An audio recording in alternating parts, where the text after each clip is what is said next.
Ma fiancée et ses parents se sont ouvertement moqués de ma défunte mère lors du dîner de répétition. C'est pourquoi j'ai annulé le mariage devant tout le monde, sans l'ombre d'une hésitation. J'ai 33 ans et, jusqu'à récemment, j'étais fiancé à Lydia, une femme avec laquelle je pensais honnêtement passer le reste de ma vie. Je l'ai rencontrée il y a environ 6 ans par le biais d'amis communs lors d'un barbecue. Elle avait ce sourire incroyable, était prompte à faire une blague, et nous avons tout de suite accroché. Je n'ai pas hésité une seconde lorsque j'ai décidé de la demander en mariage il y a 1 an. Cela semblait être le bon moment, la bonne personne. À l'époque, je n'épousais pas seulement Lydia, j'épousais aussi, d'une certaine manière, sa famille. Ses parents, Jacques et Donna, sont le genre de personnes qui aiment être le centre de l'attention. Ils sont bruyants, donnent leur avis sur tout, et semblaient toujours avoir un commentaire sur tout. Au début, je pensais que c'était juste leur personnalité, mais avec le temps, j'ai commencé à voir comment leurs sentiments de droit s'immisçaient dans tout ce qu'ils faisaient. Avant de plonger dans ce qui s'est passé, laissez-moi vous parler de ma mère. Elle s'appelait Patricia et était, sans conteste, la meilleure personne que j'ai jamais connue. Elle est décédée il y a 2 ans après avoir lutté contre le cancer pendant 3 années brutales. La voir combattre cette maladie et trouver quand même des moyens de faire passer les autres en premier était une leçon d'humilité. Elle m'a tellement appris sur la gentillesse, la générosité et le fait de défendre ce qui est juste. Ma mère n'était pas seulement mon roc, elle était une bouée de sauvetage pour beaucoup de gens. Elle avait cette façon d'intervenir et d'aider les gens sans les mettre mal à l'aise ou les rendre redevables, comme si elle faisait simplement en silence ce qui devait être fait. Cela incluait la famille de Lydia.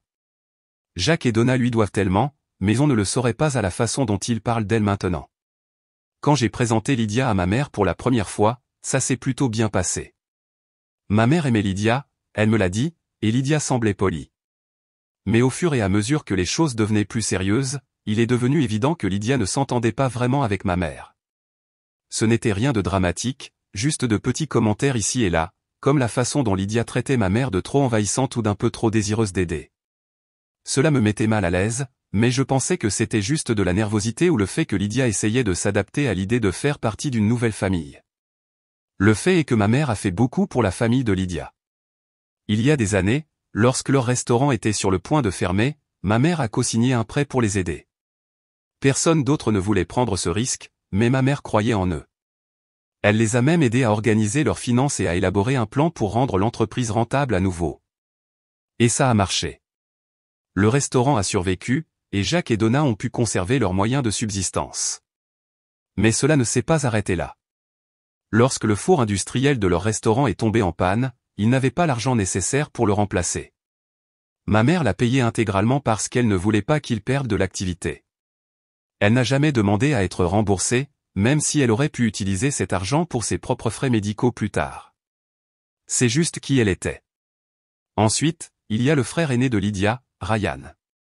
Il avait du mal à terminer ses études parce qu'il n'avait pas les moyens de payer ses frais de scolarité pour son dernier semestre. Ma mère est intervenue et a couvert les frais pour qu'il n'ait pas à abandonner. Elle a dit, l'éducation est une chose que personne ne peut vous enlever. Ce n'était pas seulement de l'argent qu'elle a donné, c'était du temps et de l'énergie. Elle a passé des heures à aider la famille de Lydia avec tout, des conseils en comptabilité à la garde des enfants de Ryan pour qu'il puisse se concentrer sur ses études. Et laissez-moi vous dire qu'à aucun moment Jacques, Donna ou Ryan ne l'ont remercié correctement. Bien sûr, ils ont dit merci en passant, mais il n'y a jamais eu de véritable reconnaissance de ce qu'elle avait fait pour eux. Ma mère ne s'en souciait pas. Elle n'était pas là pour être reconnue. Elle voulait juste aider les gens. Quand ma mère est décédée, j'étais dévasté. Elle était mon monde, et la perdre, c'était comme si une partie de moi disparaissait à jamais. Lydia était là pour moi pendant le pire, ou du moins c'est ce que je pensais. Avec le recul, j'ai réalisé qu'une grande partie de son soutien consistait davantage à faire le strict minimum.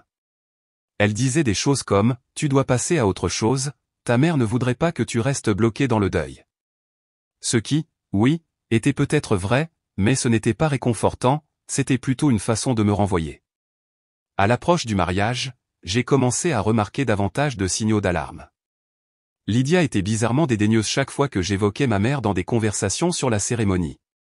Par exemple, je voulais inclure un petit hommage à ma mère pendant les vœux, et Lydia a juste balayé l'idée en disant « Est-ce que ça ne va pas rendre les gens tristes ? Les mariages sont censés être joyeux. » J'ai laissé passer parce que je ne voulais pas me disputer, mais de petites choses comme ça continuaient de s'accumuler. Ensuite, il y a eu les commentaires de Jacques et Donna. Ils avaient cette façon de me rabaisser, comme s'ils pensaient que Lydia se mariait en dessous de sa condition. Jacques a un jour plaisanté en disant que Lydia améliorait sa vie en épousant quelqu'un d'un milieu plus simple. Donna disait des choses comme « Eh bien, nous faisons tous des sacrifices par amour », comme si Lydia me rendait service en acceptant de m'épouser. Ça me piquait, mais je gardais le silence pour le bien de Lydia. Avec le recul, j'aurais aimé m'exprimer plus tôt. J'aurais peut-être pu m'éviter du chagrin. Mais je me disais qu'une fois le mariage terminé et la poussière retombée, les choses s'amélioreraient. Je ne pouvais pas me tromper davantage. Alors, avançons d'environ un mois avant le mariage. C'est là que les choses ont vraiment commencé à s'effondrer. Comme je l'ai dit plus tôt, les parents de Lydia, Jacques et Donna, ont proposé d'organiser le dîner de répétition dans ce restaurant chic auquel ils étaient liés. Au début, j'ai pensé que c'était un geste gentil.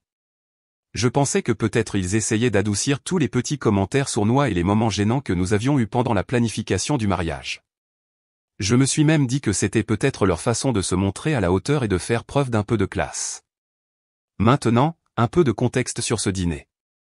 Les parents de Lydia n'ont pas seulement proposé de l'organiser, ils ont fait tout un spectacle de leur générosité. Donna n'arrêtait pas d'en parler dans les conversations en disant des choses comme « Oh, nous avons fait tellement d'efforts pour rendre ce dîner de répétition parfait.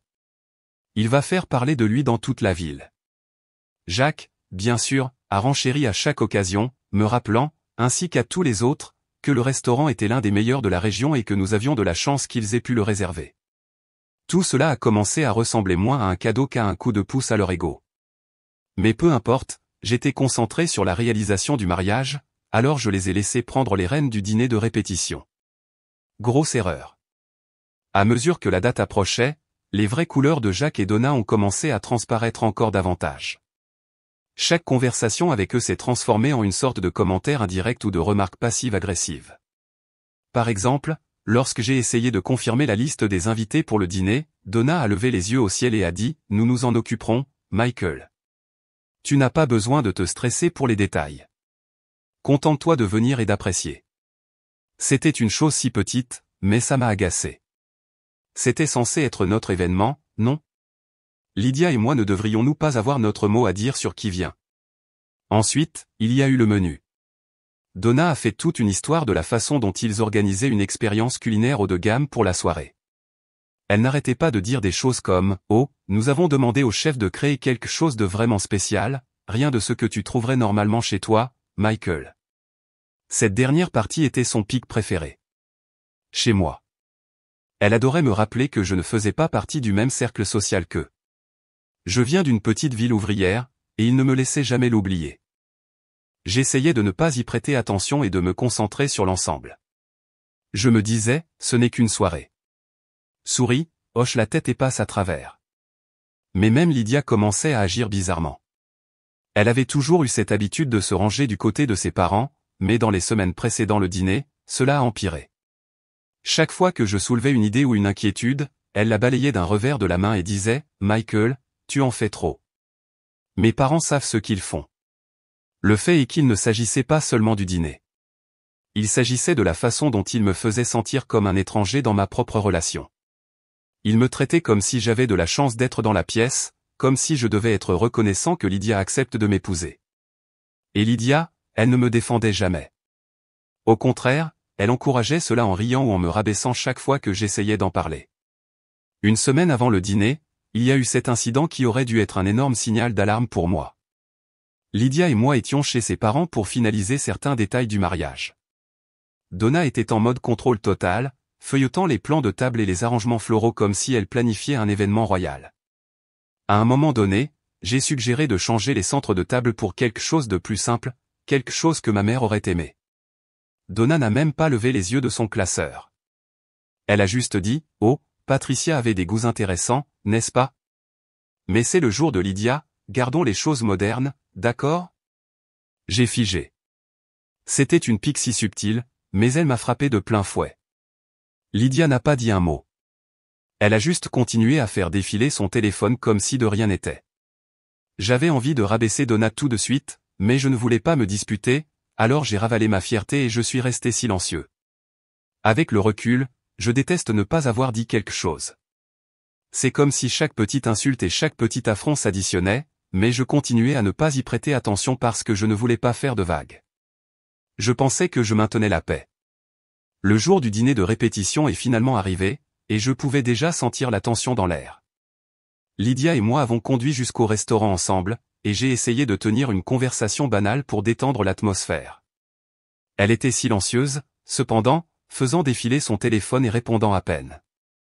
Quand je lui ai demandé si elle était excitée, elle a juste haussé les épaules et a dit « Ce n'est qu'un dîner, Michael. Ne te stresse pas, juste un dîner, n'est-ce pas ?» Quand nous sommes arrivés au restaurant, Jacques et Donna étaient déjà là, agissant comme s'ils étaient chez eux. Jacques se tenait près de l'entrée, serrant la main des invités à leur arrivée, tandis que Donna était occupée à donner des instructions au personnel. Tout cela ressemblait davantage à un événement d'entreprise qu'à une réunion de famille. Le restaurant lui-même était excessivement chic, nappe blanche, lustre, tout le tralala. C'était le genre d'endroit qui crie « Regardez comme nous sommes importants ». Et honnêtement, cela ne faisait que me sentir davantage hors de ma place. Au fur et à mesure que les invités arrivaient, j'ai commencé à remarquer quelque chose d'étrange. La plupart des gens présents étaient du côté de la famille de Lydia. Il y avait peut-être 3 ou 4 personnes de mon côté, mon père, ma sœur et quelques amis proches et parents. Tous les autres étaient soit des parents de Lydia, soit des partenaires commerciaux de ses parents. C'était comme s'ils avaient transformé le dîner de répétition en un événement de réseautage. J'ai pris Lydia à part et je lui ai demandé ce qui se passait. « Pourquoi n'y a-t-il pas plus de membres de ma famille ici ?» ai-je dit. Elle m'a jeté un regard exaspéré et a dit « Michael, ta famille est petite. Mes parents devaient remplir la salle d'une manière ou d'une autre. Ce n'est pas grave. » Ce n'était pas grave. C'était sa réponse à tout. J'ai gardé le silence et je suis retourné me mêler aux autres, mais je ne pouvais pas me défaire du sentiment que ce dîner ne nous concernait pas, mais plutôt Jacques et Donna qui se pavanaient. Ils avaient détourné ce qui était censé être une célébration de notre relation et l'avaient transformé en leur propre spectacle personnel. Après que tout le monde eut mangé, le vrai spectacle a commencé, les discours. Jacques a été le premier à prendre la parole, bien sûr. Il a saisi le micro comme s'il prononçait un discours d'ouverture lors d'une conférence, et non comme s'il parlait du mariage de sa fille. Il s'est éclairci la gorge et a commencé par « Bienvenue à tous. Ce soir, nous célébrons l'union de 2 familles, notre Lydia et, bien sûr, Michael. » Il a prononcé mon nom comme si cela lui laissait un mauvais goût dans la bouche. J'étais assis là, essayant de rester calme, mais chaque mot qui sortait de sa bouche était une insulte à peine voilée. Il a commencé à dire à quel point il était fier de Lydia et de la façon dont elle avait toujours été la star de la famille. Elle a toujours su ce qu'elle voulait dans la vie et elle l'a poursuivi. Et maintenant, elle épouse quelqu'un qui la gardera les pieds sur terre. Il a souri quand il a dit ça, et je jure que quelques personnes ont gloussé. Je l'ai juste regardé, me demandant si j'avais bien entendu. Puis il a lancé cette histoire sur le fait que Lydia a toujours été une personne très performante, même quand elle était enfant, et que c'était une bonne chose qu'elle ait eu leurs conseils pour rester sur la bonne voie. À un moment donné, il a dit, « Vous savez, nous avons toujours enseigné à Lydia à viser haut, et bien que Michael ne soit peut-être pas ce que nous avions envisagé au début. » Il s'est arrêté en laissant la phrase en suspens, comme si elle était censée être drôle. Je pouvais sentir mon père et ma sœur le fixer du regard de l'autre côté de la table. La suivante était Donna. Elle s'est pavanée jusqu'au micro comme si elle était sur le point d'accepter un prix. Son discours a commencé plutôt bien. Elle a dit à quel point elle aimait Lydia et à quel point elle était excitée pour le mariage. Mais ensuite, elle a commencé à faire ses petites piques à mon sujet. Elle a dit que Lydia était la fille parfaite qui méritait le meilleur dans la vie, et a ajouté que c'était une bonne chose qu'elle soit patiente parce qu'elle avait déjà tellement appris à Michael. J'ai failli m'étouffer avec mon eau. Quoi? Qu'est-ce que Lydia m'a appris? À garder le silence pendant que ses parents m'insultent à chaque occasion? Puis Donna s'est tournée vers moi et a dit, « Oh, nous sommes tellement heureux de t'accueillir dans la famille, Michael. Ce sera bien d'avoir enfin quelqu'un qui ne craint pas de se salir les mains, n'est-ce pas ?» Elle a ri, et quelques-uns de ses parents se sont joints à elle. J'ai jeté un coup d'œil à Lydia en espérant qu'elle interviendrait ou qu'elle aurait au moins l'air mal à l'aise, mais elle souriait avec eux. Et juste au moment où je pensais que ça ne pouvait pas être pire, Jacques est remonté au micro. Il a fait teinter son verre et a dit, une dernière chose avant de terminer. Je veux juste souligner que quelqu'un qui n'est plus avec nous, mais qui a joué un rôle important dans la façon dont Michael est aujourd'hui, sa mère, Patricia. Pendant une fraction de seconde, j'ai pensé qu'il allait peut-être dire quelque chose de gentil, mais non. Au lieu de cela, il a dit, Patricia était unique en son genre. Elle avait l'habitude de s'immiscer dans les situations, n'est-ce pas? Elle avait toujours un avis sur la façon dont les choses devaient être faites. Il a ri, et Donna a renchéri, oh, elle avait vraiment des opinions bien arrêtées. Vous vous souvenez de la façon dont elle insistait toujours pour nous aider, même quand nous ne le demandions pas? Je n'en croyais pas mes oreilles. Il parlait de ma mère comme si elle était une voisine curieuse. Jacques n'avait pas terminé. Mais en toute sincérité, a-t-il dit, Patricia était une femme généreuse. Elle nous a beaucoup aidés, parfois trop si je suis honnête. Il a fait un clin d'œil comme si c'était une sorte de blague. La salle est devenue silencieuse, mais Jacques a continué. Nous veillerons à ce que son esprit reste vivant au mariage. Espérons que Michael n'héritera pas de son enthousiasme à prendre les choses en main, car nous ne voudrions pas qu'il se mêle trop de choses, n'est-ce pas? Ça y est. J'ai senti mon visage chauffer et mes poings se serrer sous la table. J'ai jeté un coup d'œil à Lydia en attendant qu'elle dise quelque chose, n'importe quoi, pour les faire taire, mais elle a juste ri et a dit, « Oh, papa, arrête. » Comme si tout cela était amusant et inoffensif. Amusant et inoffensif? Il se moquait de la mémoire de ma mère devant une salle remplie de gens, et Lydia pensait que c'était drôle? Je ne pouvais pas y croire. Le pire, c'est que Jacques et Donna agissaient comme s'ils étaient charmants. Ils avaient ce regard suffisant sur leur visage, comme s'ils pensaient que tout le monde riait avec eux. Mais quand j'ai regardé autour de la salle, j'ai pu voir que ce n'était pas le cas. Quand Jacques s'est finalement assis, la tension dans la salle était si forte qu'on aurait pu la couper au couteau. Le cliquetis des fourchettes et des verres a recommencé pendant que les gens essayaient maladroitement de passer à autre chose après ce discours désastreux. Lydia s'est penchée et m'a chuchoté, « Tu vas bien ?» Son ton était désinvolte, comme si elle me demandait si je voulais plus d'eau, pas si j'étais furieux. Je ne l'ai même pas regardé. J'ai juste hoché la tête, la mâchoire serrée si fort que je pensais que mes dents allaient se briser. Mais ensuite, Donna s'est approchée de notre table. « Michael, a-t-elle dit gentiment, j'espère que tu n'as pas été offensé. » Jacques et moi voulions juste ajouter un peu d'humour à la soirée. Tout cela est pour rire. C'est alors que quelque chose s'est cassé en moi. Je ne pouvais plus rester silencieux. Je me suis levé, ma chaise raclant bruyamment sur le sol. « Êtes-vous sérieux en ce moment ?» ai-je dit, ma voix basse, mais tremblant de colère. Alors, j'étais là, debout au milieu du dîner de répétition, la chaise encore légèrement basculée depuis que je m'étais levé. Toute la salle était devenue silencieuse, comme si quelqu'un avait coupé le son de la télévision. Tous les regards étaient tournés vers moi, mais je m'en fichais. Mon cœur battait la chamade et mon visage était chaud, mais je savais que je ne pouvais pas laisser passer ça. Les moqueries de Jacques et Donna envers ma mère étaient déjà de trop, mais cette fausse excuse de Donna, c'était la goutte d'eau qui a fait déborder le vase. « Êtes-vous sérieux en ce moment ?» ai-je répété en regardant directement Donna. Elle a figé pendant une seconde, ne s'attendant probablement pas à ce que je la dénonce. Jacques a levé les yeux de son verre comme si je venais de l'insulter. Lydia, assise à côté de moi, a chuchoté, « Michael, arrête. » Mais je l'ai ignoré. « Laissez-moi bien comprendre, » ai-je dit, ma voix plus forte maintenant. Vous avez passé toute la soirée à lancer des piques bon marché à ma mère, la femme qui a aidé votre famille quand personne d'autre ne le voulait, et maintenant vous agissez comme si c'était juste une blague. Vous pensez que c'est normal? Jacques s'est adossé à sa chaise, croisant les bras, souriant comme s'il pensait que ce n'était pas grave.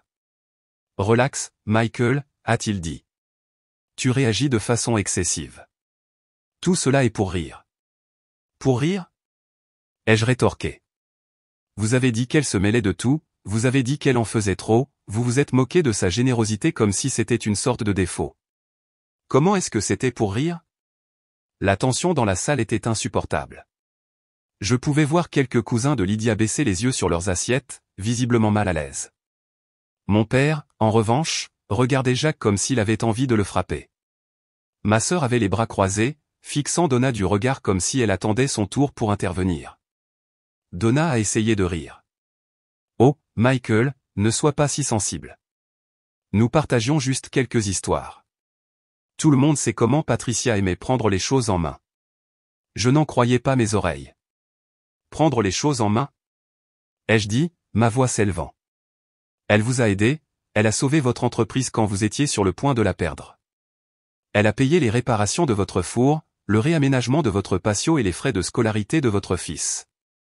Et c'est comme ça que vous la remerciez, en la transformant en une sorte de blague lors d'un dîner de répétition? Jacques s'est redressé, visiblement agacé maintenant. Bon, ça suffit, a-t-il dit, essayant de paraître autoritaire. Nous ne voulions pas faire de mal, mais si tu vas faire une crise de colère à ce sujet, peut-être que tu n'es pas prêt pour le mariage. Ce commentaire a montré à quel point il avait peu de respect pour moi ou pour ma mère. Lydia a finalement pris la parole en tirant sur ma manche.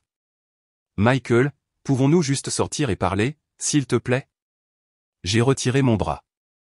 Non, Lydia, nous ne pouvons pas avant que tes parents comprennent à quel point ils ont été irrespectueux.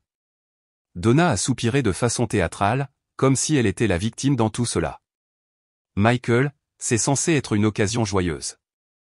Tu gâches la soirée pour tout le monde. Je gâche la soirée? Ai-je dit, ma voix tremblant de colère. Non, Donna, tu l'as gâchée dès que tu as décidé de démolir ma mère devant tout le monde. Et Lydia, tu es restée assise là et tu l'as laissé faire. Le visage de Lydia est devenu rouge. Je ne savais pas qu'ils allaient dire tout ça, a-t-elle dit sur la défensive. Mais tu as ri, ai-je rétorqué. Tu as ri à chaque insulte.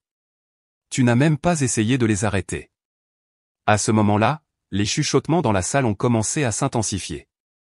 Les gens se penchaient les uns vers les autres, murmurant à propos de la scène qui se déroulait devant eux. Je pouvais sentir le poids de leurs regards, mais je m'en fichais. Il ne s'agissait pas d'eux. Il s'agissait de défendre ma mère. Jacques s'est levé, visiblement exaspéré. Bon, Michael, si tu es tellement offensé, peut-être devrais-tu partir, a-t-il dit en pointant du doigt la porte. Pendant un moment, j'y ai pensé. J'ai pensé à simplement sortir, en les laissant à leur parfait petit dîner. Mais ensuite, j'ai regardé autour de la salle, mon père, ma sœur, mes quelques amis qui étaient venus me soutenir. Ils me regardaient tous, attendant de voir ce que j'allais faire. Et j'ai réalisé que je n'allais pas laisser Jacques et Donna s'en tirer. Pas cette fois. Non, ai-je dit fermement. Je ne pars pas avant que vous ne compreniez ce que vous avez fait. Jacques a ouvert la bouche pour répondre, mais je l'ai interrompu. Vous agissez comme si ma mère était une personne envahissante et importune, mais sans elle, vous n'auriez même pas ce restaurant. Elle n'a rien fait de tout ça parce qu'elle voulait être reconnue ou louée. Elle l'a fait parce qu'elle se souciait des autres. Et maintenant, vous êtes assis ici à démolir sa mémoire comme si c'était une sorte de blague. Ce n'est pas seulement irrespectueux, c'est dégoûtant. La salle est redevenue complètement silencieuse. Même Jacques avait l'air surpris, comme s'il ne savait pas comment réagir. Donna a ouvert la bouche, mais aucun mot n'est sorti. Lydia est restée assise là, fixant la table, son visage un mélange d'embarras et de colère. Finalement, Jacques a murmuré, « Nous ne voulions pas dire ça comme ça. » Peu importe comment vous l'avez dit, ai-je dit. Ce qui compte, c'est comment c'est ressorti. Vous n'avez pas le droit de réécrire qui était ma mère simplement parce que cela convient à votre récit. Elle méritait mieux que ça, et honnêtement, moi aussi. Sur ce, j'ai reculé de la table et j'ai attrapé mon manteau. Vous voulez que je parte? Très bien, mais ne vous attendez pas à ce que je revienne. Mon père s'est levé immédiatement, prêt à me suivre.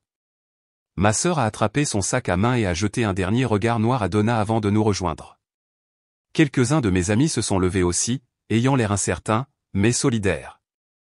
Lydia m'a appelé. Michael, attends. Mais je ne me suis pas arrêté. Je suis sorti de ce restaurant, la tête haute, même si mon cœur battait la chamade. Dehors, mon père a posé une main sur mon épaule. Tu as fait ce qu'il fallait, a-t-il dit. Ta mère serait fière. J'ai hoché la tête, mais je ne me sentais pas fier. Je me sentais en colère et trahi. Et j'ai réalisé quelque chose. Si elle ne pouvait pas me défendre ou défendre ma mère, alors peut-être qu'elle n'était pas la personne que je croyais qu'elle était. Une partie de moi pensait que j'avais fait ce qu'il fallait en sortant, mais l'autre partie de moi n'arrivait pas à se défaire du sentiment que ce n'était pas suffisant. Si je laissais les choses telles qu'elles étaient, Lydia et sa famille déformeraient simplement l'histoire pour faire de moi le méchant. Ils diraient que je suis trop sensible ou que je réagis de façon excessive. Non, je ne pouvais pas laisser ça arriver. Il ne s'agissait pas seulement de moi. Il s'agissait de ma mère, de sa mémoire et de ce que je défendais. J'ai pris une profonde inspiration et je me suis tourné vers mon père. Je dois y retourner, ai-je dit. Quoi, a lâché ma sœur. Pourquoi? Tu ne leur dois rien. Je sais, ai-je dit en la regardant, mais je ne vais pas laisser ça inachevé. Je dois clairement faire comprendre à Lydia, à ses parents, à tout le monde, que c'est fini pour de bon. Mon père a hésité, puis a hoché la tête. Si c'est ce que tu as besoin de faire, nous te soutiendrons. Non, ai-je dit en secouant la tête. C'est quelque chose que je dois faire seul. Ma sœur avait l'air de vouloir discuter, mais elle a retenu sa langue. Je me suis retourné et j'ai marché vers le restaurant. J'avais l'estomac noué, mais mon esprit était clair. Je ne retournais pas là-bas pour faire une scène, je retournais là-bas pour mettre fin à tout une fois pour toutes. Les gens se chuchotaient les uns aux autres, jetant des coups d'œil à la porte pendant que je retournais à l'intérieur. Lydia était toujours assise à la table, le visage pâle et les yeux grands ouverts. Quand elle m'a vu, elle s'est levée. « Michael, a-t-elle dit, qu'est-ce que tu fais ?» J'ai ignoré sa question et je suis allé directement à l'avant de la salle où Jacques et Donna étaient toujours assis, ayant l'air beaucoup trop contents d'eux-mêmes. Jacques a haussé un sourcil quand je me suis approché, ne s'attendant visiblement pas à ce que je revienne. Donna m'a donné le même faux sourire doux qu'elle utilisait toute la soirée. « De retour si tôt ?» a dit Jacques, son ton dégoulinant de sarcasme. Je n'ai pas pris la peine de lui répondre. Au lieu de cela, je me suis tourné vers toute la salle. « Excusez-moi tout le monde », ai-je dit assez fort pour que toute la salle m'entende. Le murmure s'est arrêté instantanément, et tous les regards se sont tournés vers moi à nouveau. Mon cœur battait la chamade, mais j'ai gardé ma voix stable. J'ai quelque chose à dire. J'ai jeté un coup d'œil à Lydia, qui était maintenant debout, figée près de la table, les mains jointes devant elle. Je sais que ce n'est pas le moment ni l'endroit que quiconque attendait pour ça, mais après ce qui s'est passé ce soir, je ne vois aucune raison d'attendre. J'ai pris une profonde inspiration et j'ai continué. Ce mariage est annulé. La salle a explosé. Des halètements, des murmures et le raclement des chaises ont rempli l'air pendant que les gens se tournaient les uns vers les autres.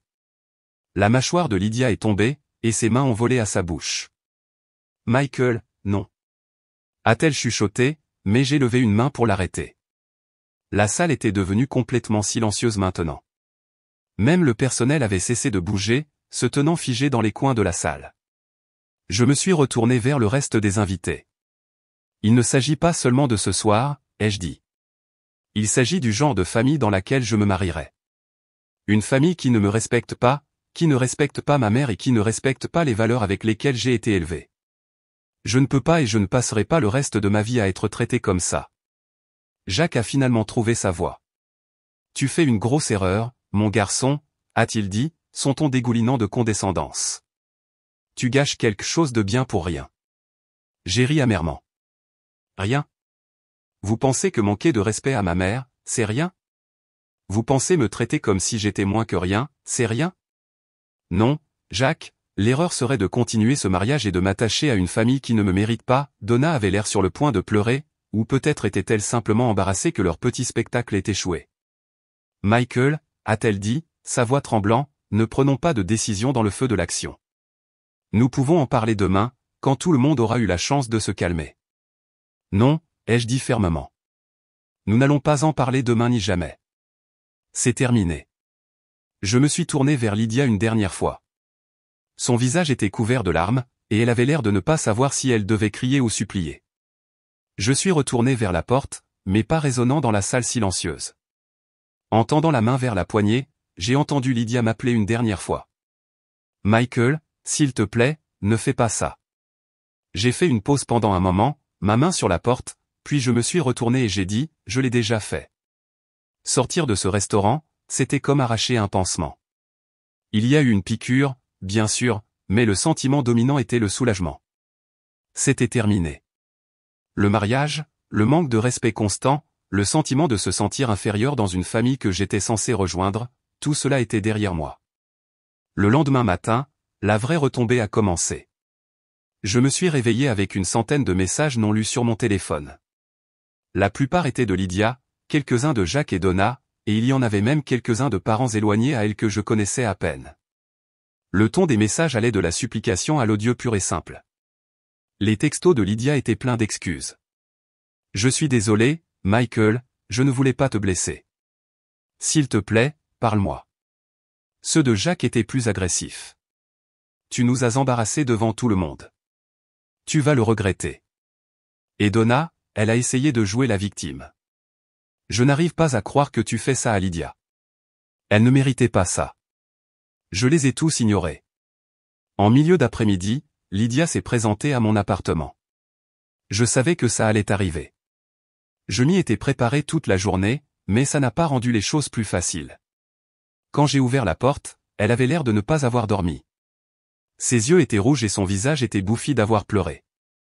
Elle portait encore la robe de la veille, comme si elle était rentrée directement chez elle et s'était endormie en pleurant. Michael, dit-elle doucement, sa voix tremblant, pouvons-nous s'il te plaît parler? J'ai croisé les bras et je me suis appuyé contre le cadre de la porte. De quoi y a-t-il à parler, Lydia? J'ai été assez clair hier soir. Elle a tressailli comme si je l'avais giflée, mais elle n'a pas reculé.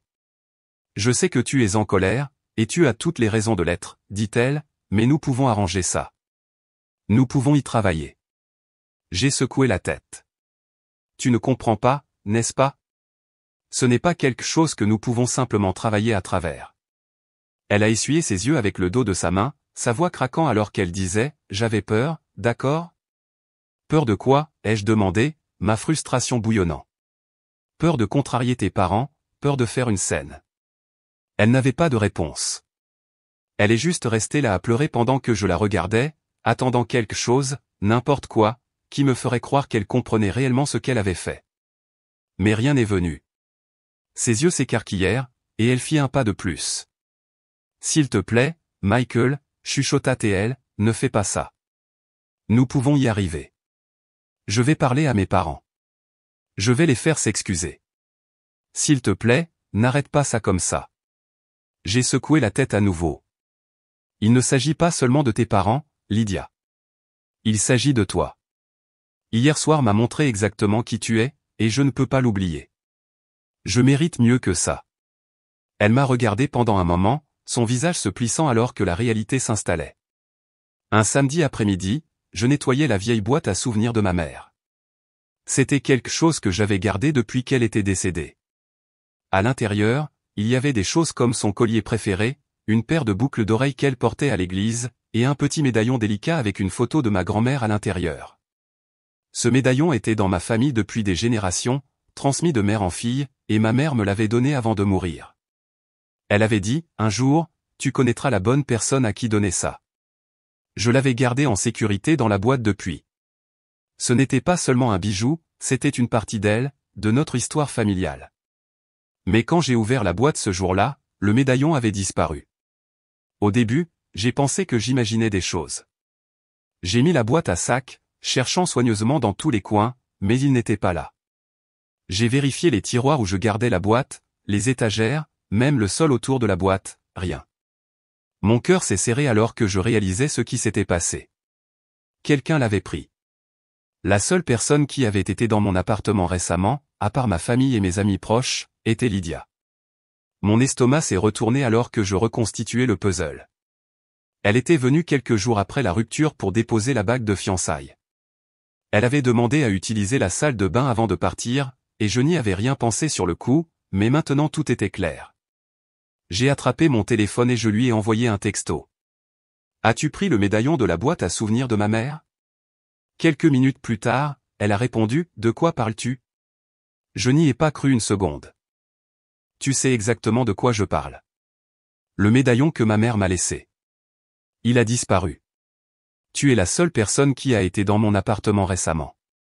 Est-ce que tu l'as pris? Elle n'a pas répondu tout de suite, mais quand elle l'a fait, son message a fait bouillir mon sang. Je l'ai emprunté parce que je voulais garder un morceau d'elle avec moi. J'ai pensé que ça m'aiderait à me sentir plus proche de toi. Emprunté? Elle l'a emprunté sans demander, sans même me le dire. Je n'en revenais pas de l'audace. Je l'ai appelée immédiatement. Quand elle a répondu, elle avait l'air sur la défensive, comme si c'était elle la victime dans tout ça. Michael, ce n'est pas grave, dit-elle. J'allais te le rendre.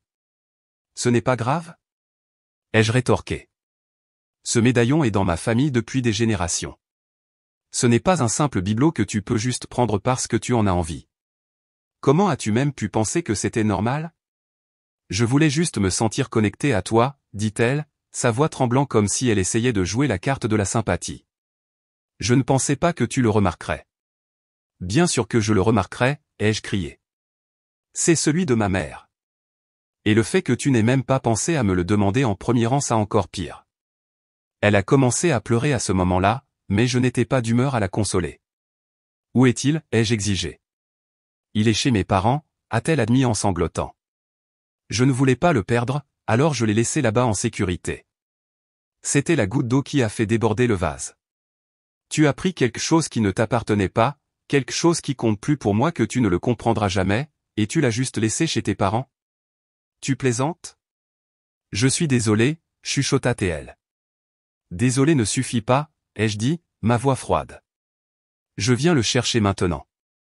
1 heure plus tard, je me garais devant la maison de Jacques et Donna. Ma colère n'avait fait que croître pendant le trajet, et au moment où j'ai frappé à la porte, j'étais prêt à exploser. Donna a ouvert la porte, son faux sourire doux s'estompant quand elle a vu le regard sur mon visage. Michael, dit-elle prudemment, qu'est-ce que tu fais ici?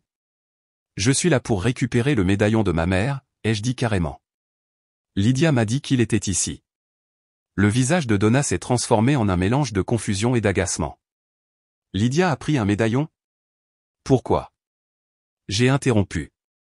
Elle a plissé les yeux, mais elle s'est écartée pour me laisser entrer. Quelques minutes plus tard, Lydia est descendue tenant le médaillon dans sa main. Ses yeux étaient rouges et son visage était bouffi, mais je m'en fichais. Tout ce que je voyais, c'était le médaillon qui pendait à ses doigts comme si ce n'était rien. Le voilà, dit-elle en me le tendant. Je l'ai arraché de sa main et je l'ai inspecté, m'assurant que c'était le même. Quand j'ai été satisfait, je l'ai fourré dans ma poche et je me suis tourné pour partir. Oh, Michael, attends, dit-elle, sa voix désespérée. S'il te plaît, je ne voulais pas te contrarier. J'essayais juste de le protéger. Tu l'as volé, ai-je dit en l'interrompant. Tu me l'as volé, Lydia, à moi. Volé à ma mère, comme si ce que tu avais déjà fait ne suffisait pas, son visage s'est plissé, et elle a recommencé à pleurer, mais je ne me suis pas arrêté. Je suis sorti en claquant la porte derrière moi. Dans les jours qui ont suivi, j'ai bloqué son numéro, supprimé ses messages et coupé toutes les façons possibles pour elle de me contacter. J'en avais fini avec elle, sa famille, et tout le drame qu'ils avaient apporté dans ma vie. Annuler le mariage avait été difficile, mais ça, c'était le dernier clou dans le cercueil. Et aussi fatigant que ce soit, c'était aussi comme une clôture. J'avais tenu bon pour moi-même, pour ma mère et pour les valeurs qu'elle m'avait inculquées. Je savais que j'avais fait le bon choix, et pour la première fois depuis longtemps, je me sentais en paix.